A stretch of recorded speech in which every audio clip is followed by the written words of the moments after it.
China just revealed what it calls an AI air combat system. Not in a press conference, not with a new aircraft, but through a series of tests, footage, and programs that, on their own, don't look like much. That's the problem, because when you start lining them up, they point to something much bigger. In late 2025, a stealth drone, the GJ-11, was seen flying alongside China's most advanced fighters. At the same time, both China and the United States began accelerating toward the same idea. One pilot, working with multiple unmanned systems, not as an experiment, as a direction. And that changes how you should read the phrase AI air combat system. Because it doesn't describe one aircraft. It describes something forming around the aircraft. A system that sees more, reacts faster, and starts making decisions across multiple engagements at once. No single moment confirms it. No headline fully explains it. But the pattern is there. And once you notice it, the story shifts. It stops being about whether China built an autonomous fighter. It becomes something harder to ignore, whether the role of the pilot is already starting to change. The phrase sounds precise. AI, air combat system. Like something you could point at. One aircraft, one breakthrough. That's how it reads. And that's why it's misleading. Because when you follow where this comes from, it doesn't start with one system. It shows up in fragments. A paper here, a test there, footage that feels slightly off, smaller programs that keep appearing without much attention. On their own, easy to dismiss. Experimental, unverified, but the pattern keeps repeating. Different sources and different timelines, but same direction. And that's where it shifts. If this were one breakthrough, you'd expect a clear moment. That moment never comes. What you get instead is accumulation. Decisions getting faster, coordination tightening, unmanned systems becoming more involved. Nothing dramatic on its own, but together, it starts to matter. This isn't really about replacing the pilot. It's about surrounding the pilot, placing them inside a system that sees more and reacts faster than any single human can. And if that's what's forming, then waiting for one big reveal is the wrong way to read it. You don't see this kind of change all at once. You see it in pieces, and only later realize it was one system all along. For a long time, air combat followed a stable logic. Not because it was simple, because it worked. Build better aircraft, train elite pilots, give them the best data, then rely on the human in the cockpit to decide. That model still holds, but it's under pressure, not from weaker pilots, from a faster environment. The gap isn't skill, it's speed. AI doesn't hesitate or process one threat at a time. It handles many at once. That starts to change the fight. When decision time compresses, everything follows. Engagements accelerate, windows close, opportunities vanish before a human can react. So the question shifts from who sees or fires first to who can process and act across multiple engagements at once. Then there's risk. Modern air combat is expensive. Losses carry strategic and political weight. Drones change that. They don't need to survive, just shape the fight. Move first, trigger defenses, absorb attention. Now it's not one problem. It's many, arriving together, which leads to coordination. A pilot makes sequential decisions. A system, supported by AI, can manage multiple assets and timelines in parallel. Not perfectly, but fast enough to matter. And that's the deepest shift. For decades, Western air power relied on better pilots and better integrated aircraft. If combat shifts toward machine coordination and unmanned scale, that edge doesn't vanish. It erodes. Not suddenly, gradually. No single breakthrough. Just steady gains in speed, coordination, and scale. The kind you don't notice until they've already stacked. So if this isn't about one aircraft, what is it? The mistake is looking for a single program. One reveal, one leap. Step back, and it starts to connect. You see layers. First, inside the decision cycle, AI handles recognition, prioritization, prediction. On their own, small steps. Together, they shrink the time between seeing and acting, and that starts to set the tempo. Second, around the pilot. Not replacement, extension. Drones move ahead, carry sensors, take risks. The pilot is still there, just not alone. Now the fight isn't one position. It's a small network, reacting together. Third, mass. Not always advanced, but available. Simpler drones, converted A-frames, systems that can be used and replaced at scale. And this is where it shifts. High-end systems expand capability. Mass creates pressure. It forces decisions. It stretches attention. Put it together, faster decisions, distributed control, enough volume, and a pattern emerges. Not a breakthrough, a formula, a system that sees more, decides faster, and applies pressure from multiple directions. And if that's already forming, then the change won't arrive as one clear moment. It may already be happening, just spread across the system. If this were just Chinese programs, it'd be interesting, but not urgent. What shifts the tone is seeing the same pattern somewhere else. Not announced, not framed the same way, but clearly there. Look at how the US is investing. At first it's subtle, different names, different programs. But underneath, it feels familiar. Collaborative combat aircraft, human-machine teaming, one pilot working with multiple unmanned systems. That's not coincidence, it's convergence. Both sides, quietly, landing on the same idea, whether they say it or not. That the next fight isn't decided by the best aircraft, it's decided by the better system. And that changes the competition. It's no longer just who builds the better jet. It's who builds something that thinks faster, coordinates better, and scales under pressure. Harder to measure, harder to see, but probably more decisive. This is where the story tightens. Because once both sides move this way, it stops being theory. It becomes direction. And direction matters, even if it's not perfect. But this is also where it gets complicated. Building the system is one thing. Trusting it is another. What happens when comms break? When inputs degrade? When decisions come faster than a human is comfortable with? We don't really know, and that uncertainty matters. But it doesn't cancel the trend. If anything, it makes it more important to watch. Because both sides seem to be moving toward the same endpoint.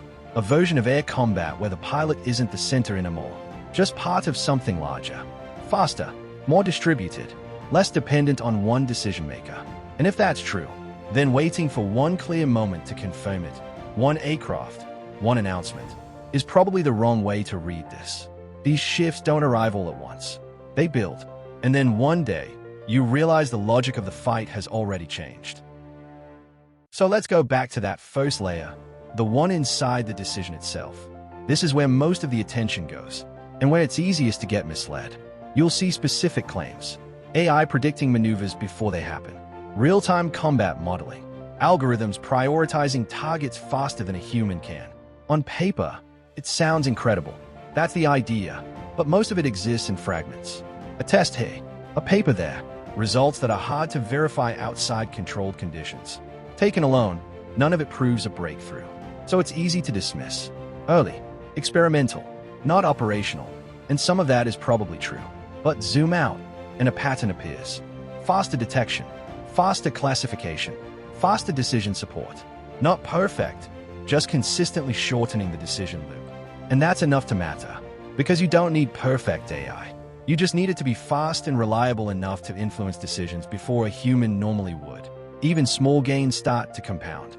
One alien detection, one faster prioritization, one decision made seconds sooner. Not dramatic on its own, but across multiple engagements, it adds up.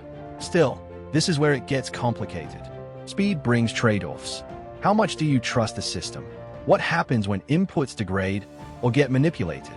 Those questions don't have clean answers. So the honest read sits in between. Not a finished system, not a breakthrough, but a clear direction toward faster, machine-assisted decisions inside the fight.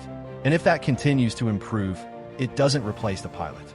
It changes what the pilot actually does. The next layer looks obvious, but it's often misunderstood. Drones don't replace the pilot. They extend the pilot. Instead of flying one aircraft, the pilot manages a small, distributed formation.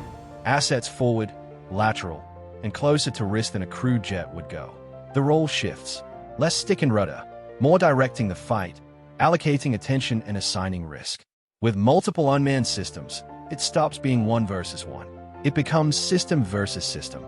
That system has reach. Sensors push forward. Weapons distribute. Actions happen in parallel, fast enough to complicate any response. You can see the pressure this creates. Managing even a small network consumes attention, and attention runs out. So the system grows around the human, more to control, more to coordinate. That can be an advantage, but it also raises a harder question, not just whether the system works, but whether the human can keep up and how much autonomy you accept when it can't. The pilot isn't replaced, just no longer alone. Up to this point, most of what we've seen sits in that gray zone. Tests, concepts, pieces that suggest direction, but don't prove it. And then something different appears. Not a press release. Imagery. Late 2025. A stealth drone, the GJ-11, flying alongside the J-20 and J-16D. Together, this doesn't prove a fully operational system, but it shows coordination. It shows these systems are no longer separate. They're being exercised in ways that resemble real use. And that changes the question. Not can this exist, but how far along is it? Because even limited integration starts to matter. A drone extending sensors, electronic warfare shaping the environment, a fighter acting as a control node. That's already more than a concept. It's the outline of a system. And this is where the story shifts. Not because everything is proven, but because it's no longer abstract. If even part of this works, the timeline may already be closer than most people think. Up to now, this has looked controlled, high-end systems, coordinated platforms. But there's a simpler layer alongside it. Older aircraft converted into drones. Not stealthy, not sophisticated, but numerous. And that changes the equation. Because now it's not just capability, it's pressure. Volume forces decisions, stretches defenses, and creates overload from multiple angles at once. High-end systems shape the fight. Mass overwhelms it. Individually limited, together they create noise, uncertainty, and mistakes. Layer that onto faster decision-making and coordinated unmanned support. And the fight stops looking controlled. It becomes messy, chaotic, harder to predict, and harder to manage. That's the point. You don't need perfection, just enough speed, complexity, and volume to force bad decisions and break control. Step back. It's not one layer. It's the combination. AI speeds decisions. Pilots operate with unmanned extensions. High-end systems mix with cheap mass. Alone, each matters a little. Together, they change the logic. Because now it's not just capability. It's tempo and pressure. The defender faces multiple, coordinated problems at once. Some real, some distractions, all forcing reactions. The system doesn't need to be perfect, just complex enough to cause mistakes. That's the mechanism, not one superior aircraft, but pressure through speed, coordination, and scale. And once that builds, decisions degrade. There's no clean answer when everything hits at once. And that's where the advantage shifts. From platform versus platform, to system versus system. And the winner isn't the one with the best aircraft. It's the one that handles the pressure without breaking. At this point, it's tempting to treat the shift as inevitable. It isn't. These systems come with friction. Trust. How much do you hand to a machine in a real fight? Communication. What happens when links degrade, get jammed, or manipulated? Control. Who actually decides? The pilot, the system, or something in between? That ambiguity matters. Speed can become confusion just as quickly. So while the direction is clear, reliability under real conditions isn't. Yet. If it works, it changes everything. If it doesn't, it creates new risks, faster mistakes, bad input spreading, complexity backfiring. The honest read sits in between. Not dominance, not hype. A shift with real advantages and real vulnerabilities still being tested. This is where it comes back to the West. For decades, the edge was clear: better pilots, better training, tightly integrated aircraft. That still matters. But if the fight shifts towards speed, coordination, and unmanned scale, that edge gets harder to rely on. Because you're no longer just testing pilot against pilot. You're testing systems under pressure. And that's a different kind of contest. Less visible, harder to measure, but potentially more decisive. So go back to the title. AI Air Combat System. It sounds like a plane. It isn't. The real question was never whether China built an autonomous fighter. It's whether they are assembling something that makes the pilot less central. A system that sees more, reacts faster, and applies pressure from multiple directions at once. If that's already forming, then the shift people are waiting for doesn't arrive as one moment. It's already underway. We don't know how mature this really is. We don't know how it performs under real pressure. But the direction is clear. Both sides are moving toward this kind of fight. And when it's tested for real, it won't be in a clean environment. It will be fast, noisy, and unforgiving. And by then, the logic of the fight may already be different.